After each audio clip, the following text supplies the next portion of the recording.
Paradigms control the results in your life. You know, they have the power over everything, our relationships, our income, and when you shift your paradigm, your whole life improves. Hello, I'm Bob Proctor, and I want to welcome you to Paradigm Shift, where we're going to teach you how to make dramatic improvements in your life. This particular session is one that I really love and one you're going to love because it's going to solve an enormous problem for you. We're not only going to show you how to shift paradigms, we're going to show you how to shift a paradigm that's going to open up a world to you that most people never get to. We're going to talk about setting goals. Now you're thinking, well, everybody sets goals. Well, first of all, everyone does not set goals, and 90-some% of the people that do set goals are setting them the wrong way. They're really not going after the right thing. They're not stimulated. That's why so many people start goals and then quit. Well, you're going to find out why they do. You're going to love this lesson. You see, goal setting, if it's done properly, you're always going to get what you want. Always. There are no exceptions to this. We want to set a goal that's worthy of us. I want you to think of this for a moment.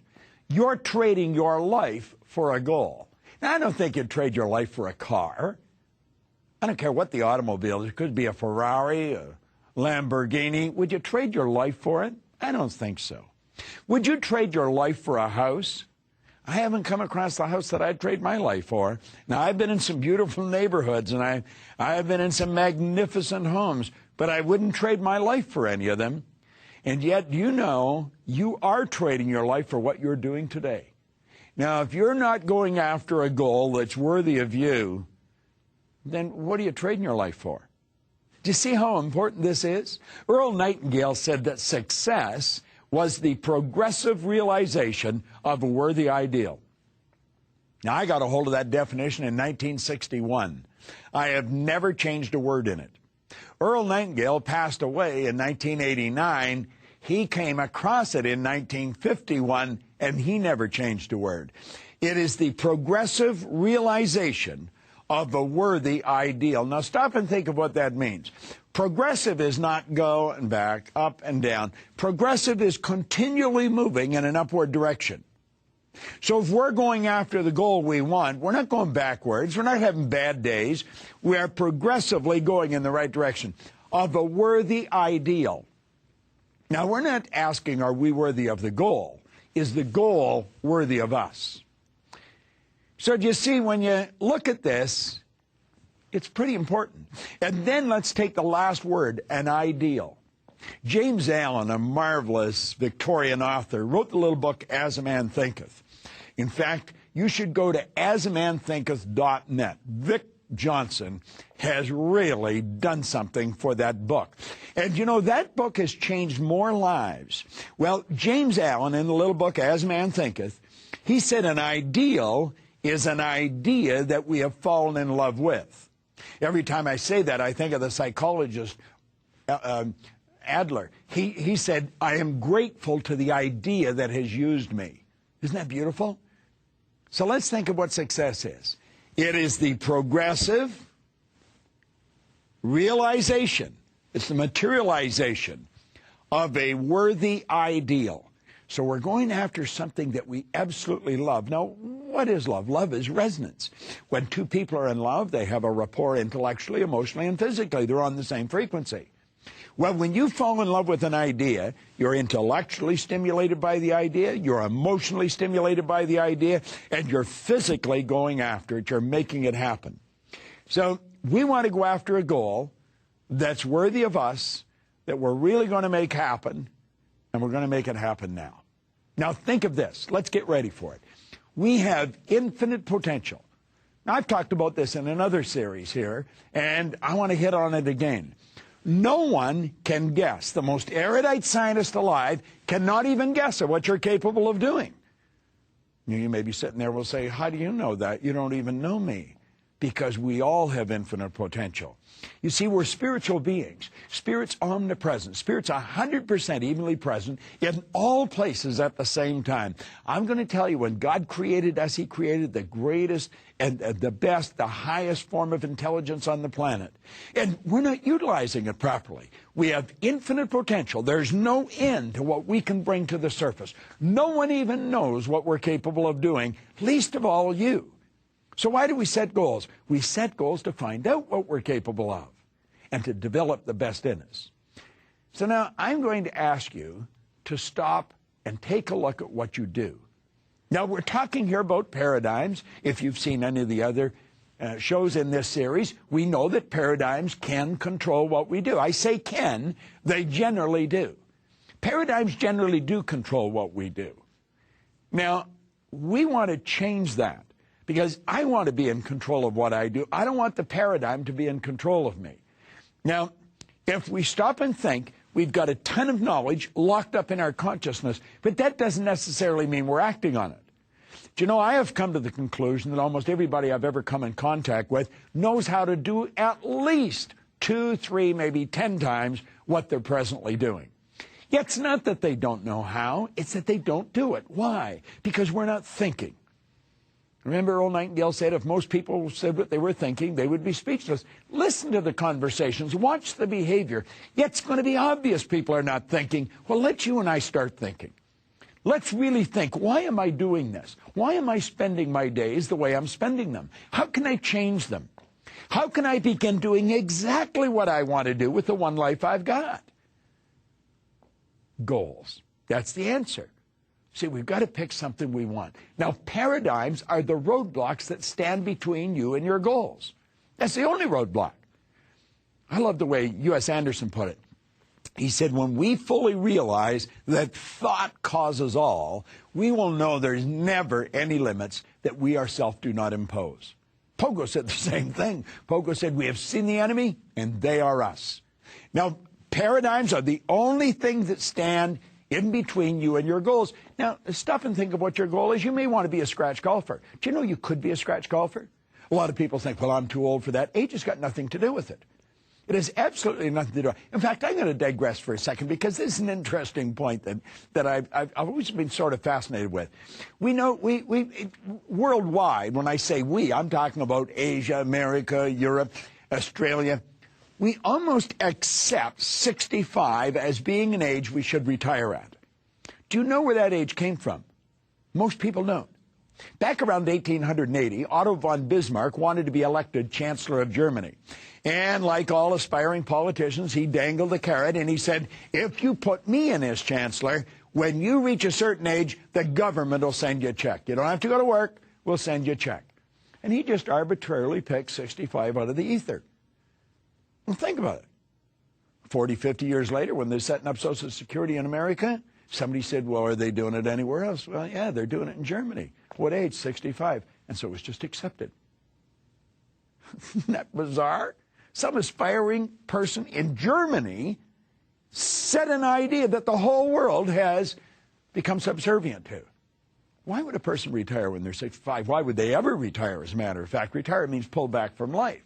Well, when you're setting goals, don't let your age have anything to do with it. You know, and I'll frequently ask someone in their 60s or 70s, you know, that said, well, I'm getting too old. I said, what would you do if you were 20?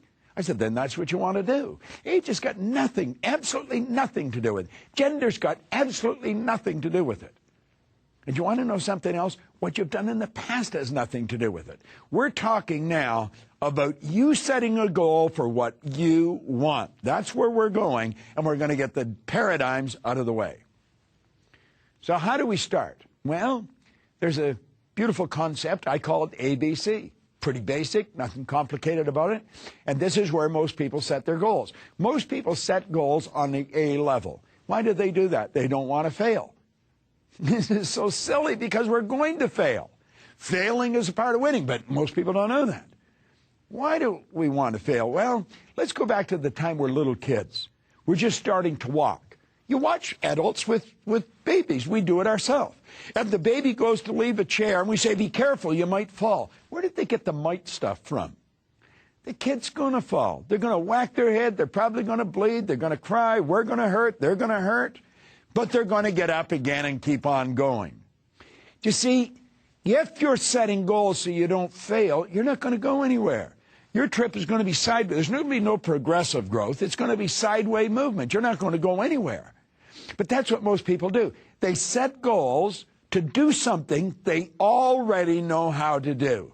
It's not a good idea. It's a little dumb, but we support it. We tell people they don't want to be, they don't want to be unrealistic. You've got to be realistic when you set your goals. You can't have all A's. Yeah, you can have all A's. You can have anything you want. Or God's highest form of creation. I love the way Oprah Winfrey put it. She said, you can have whatever you have the courage to ask for. Yet she's right, and God only knows. She sure demonstrated it. I like the way Jack Canfield from Chicken Soup for the Soul, he said, our problem is we don't ask for enough. We're playing it safe. We're playing a game that you can't win. We're doing what everybody else on the block is doing. Well, how do we get away from that? Well, we go to take a look at B goals. What are B goals? B goals are where you set a goal to do what you think you can do. And we've got to have a plan. Now, we know we've got to have a plan. I mean, we've got all kinds of software today where we can lay out a business plan. This is we've got to know everything you're going to do between here and the goal. If you knew everything between here and the goal, again, you're going sideways. There's no growth involved. Why would we do that? It's part of the paradigm. We're conditioned to do that. You see? What do you think you can do? We've got to have a plan. Now, what's the next level? The next level is you go after the C level. We're going after what we want. So you're going after what you know you can do, what you think you can do, or what you want to do. And that's where the problem really starts. Because you see, if we're going after what we want, we've got to fantasize. And you were taught very early in school, don't fantasize. That's true. Now, you got to admit, that's pretty bad advice. How did we get that advice? You see, when we're little tiny gaffers, we can fantasize. We were encouraged to fantasize. Put a little kid down in front of the kitchen cupboards and they'll haul the pots and pans out and God only knows what they turn them into, but they're making flying saucers and everybody leaves them alone because they're not hurting anybody and they're out from under your feet. They're fantasizing. But then they go to school. And what happens when they go to school? The teacher comes along and wham, they scare the daylights out of the kid. The kid's mind is taken off. They're taking a trip. They may be looking out the window. And that's called not paying attention. And the kid gets punished for it. They may get sent home from school, and then the parent punishes them again. Not paying attention. You've got to pay attention to the teacher. Don't exercise your imagination. It was okay up until you went to school. Now we've got to stop. Why do you think we have great big corporations and little wee creative departments? We've got to a point where we just accept the idea that not everybody's creative. Well, that is a bizarre idea. The creator is within. Everyone is creative, and there's no one that's more creative than others. There's just some that exercise their creativity more than others. But see, we put a block on fantasizing. We stop it. And so what do? Well, we go from what we know we can do to what we think we can do, and then we go back to what we know we can do. Why? Because you can't go after what you want. You don't know how to get it. See, we have to know how to get it. And yet, anyone that's ever done anything never knew how until after it was accomplished. Why do we do that? We do it because we're programmed to do it. What did I say? Paradigms are the only thing that stand between you and your goal. They're the only roadblocks. Now, here's another thing. I want you to think about this. On the A level, we're doing what all of our friends do. Do you know that you're attracted to people that are very much like you? As a matter of fact, that's why they're your friends, because we're attracted to them. Energy attracts like energy. So we're mixing around with our friends. Now, if I went to your friends and asked them, do you want Harry or Betty to win? They'd all say yes. If we gave them a polygraph, sucked the truth out of them, it would come out, yeah, they want you to win. But they don't want you to leave. See, people don't resist change. People resist being changed. And when you leave, they've got to adapt to your absence, and they don't want you to leave. Therefore, they're not going to support you. So the group that we're hanging around with, when we go to leave and go after what we want, they're not going to support us because, they've got to adapt to our absence. So what's the answer? Well, We take the next step. We go after what we think. Now, if you're going after what you think you can do, understand this. There's no inspiration in it. There is no inspiration in going after what you think you can do. So most people go from what they know they can do to what they think they can do. There's no inspiration there. There's no support, so they quit and they give it up and go back and they do what they know they can do. And they spend their whole life going back and forth between what they know and what they think they can do. If you're in a corporation and you're setting goals, it all has to be planned out. You've got to have a plan. You've got to give a logical explanation of how you're going to do it. Now, that is really dumb. There is nothing to be gained by living like that. If you want to win, there is a concept that must be followed. It's fantasy, theory, fact. Now, there are the three stages of creation insofar as you're concerned. In fantasy, everything starts with the fantasy. I don't care what it is. Walt Disney's fantasized. Take the largest buildings in the world. It was a fantasy. You know, Onassis fantasized, built the super tankers. How about the airplanes? It wasn't long ago we were told we couldn't fly. Now we're flying in planes. They've got bars. And I flew from London to L.A. on Virgin Airlines. They have masseuses on there. You can get a massage. You can get manicured. You can lay down and go to sleep. You can press a button, and they'll bring you whatever you want to eat. I was on a plane last night flying in here, and on the back of the plane, it's only about 3 months old, is a monitor on the back of the seat in front of me, and it's all touch sensitive. I can touch the menu. It'll come up. I can play games. I can watch movies. I can go to the news. It's just touch, and it all works. And the steward was telling me all the planes are going that way. You see, that is the result of somebody fantasizing. You know where email came from? The result of somebody fantasizing. It just seems like yesterday faxes come out. Faxes are history today. And look at email. Touch one button. I send 150,000 emails out every day to our clientele. Send them a good idea every day. As a matter of fact, if you want to get a good idea every day, just go to Insights, Insight of the Day, and I'll be happy to send you one. This is a new world we're living in. We've got to fantasize. So how does it start? Well, you start by building a fantasy of what you want, but it's got to be what you want. You don't have to know how to get it. Now, this is where goal setting comes in.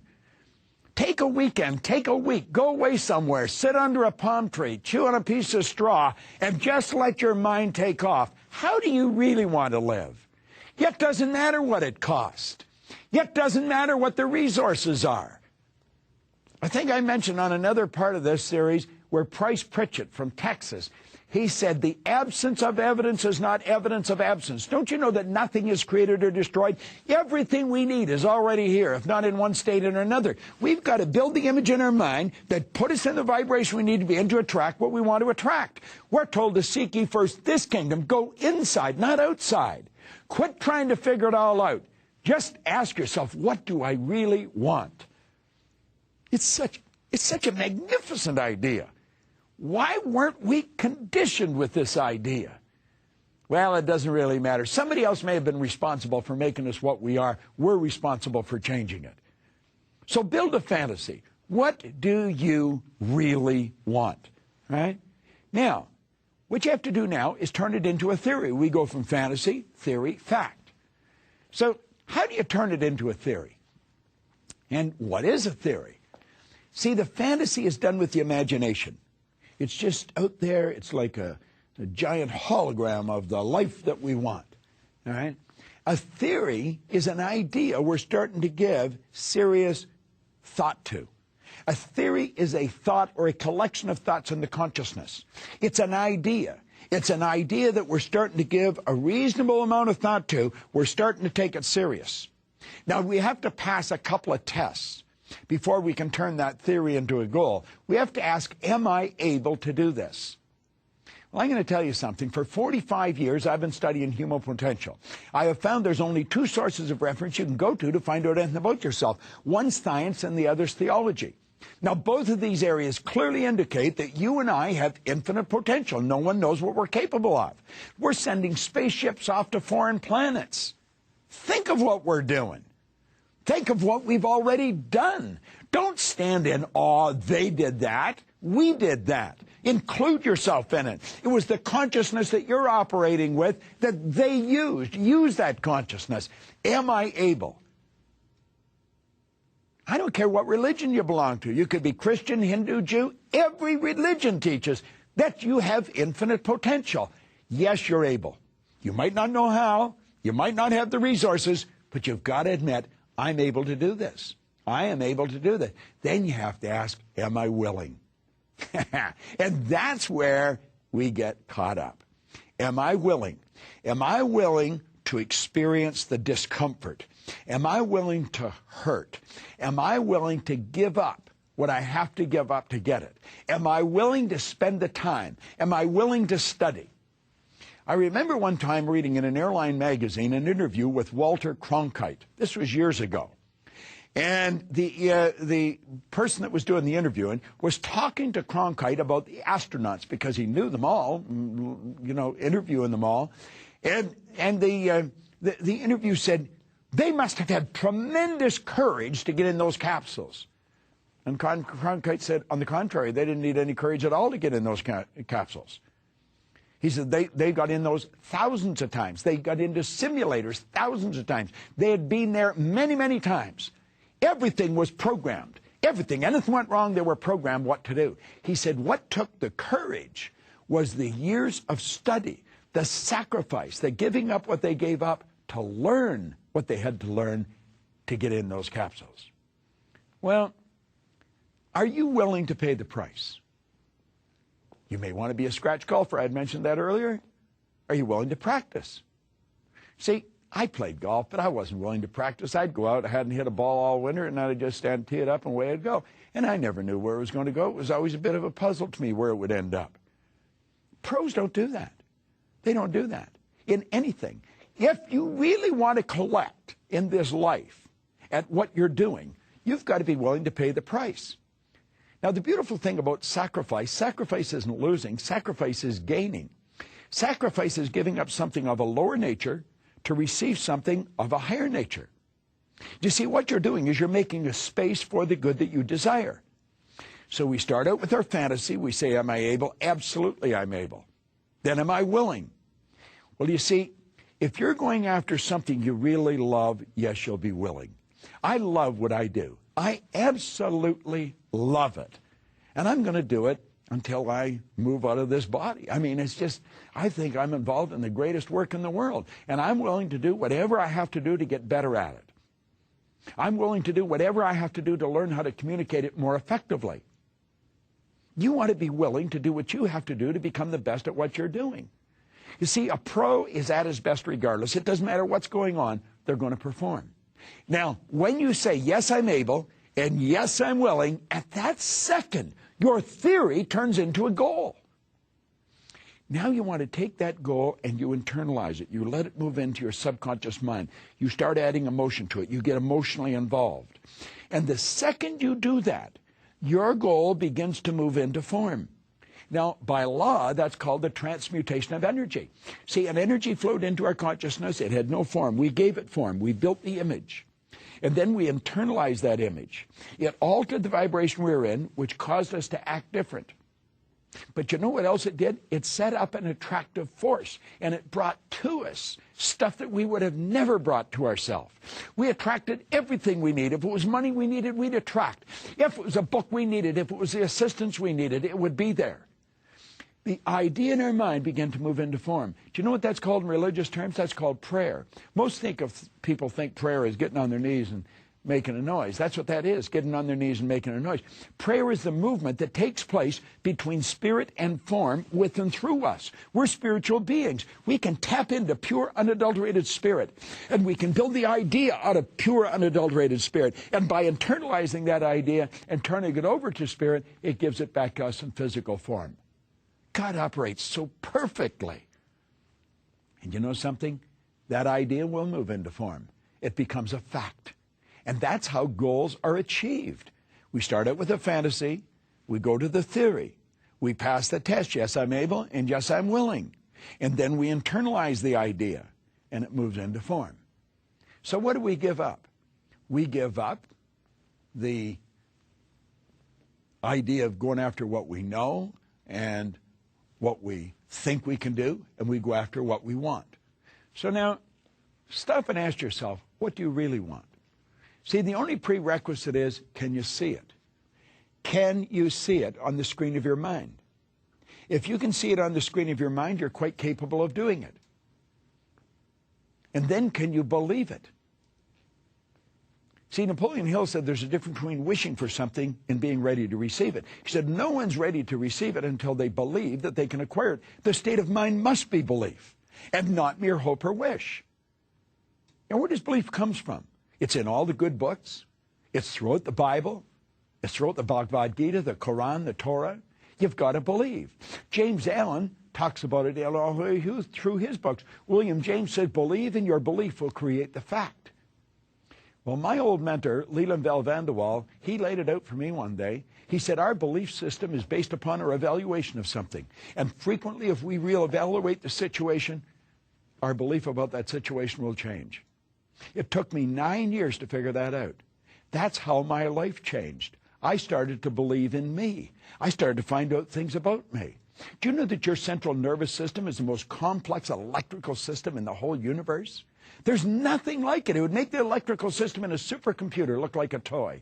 Do you know that the blood in your body circulates through hundreds of miles of passageway? In 33 seconds, it carries all the food in and all the garbage out in one sweeping change. If you just stop and think of all the muscle movements have to be made for you just to write your name. There's something so phenomenal about you. You've got to believe in yourself. You just have to. And then you do it. You see it, you believe it, and then you do it. Stop and think of a person climbing a wall of ice, a vertical wall of ice. How did they do it? How did they do it?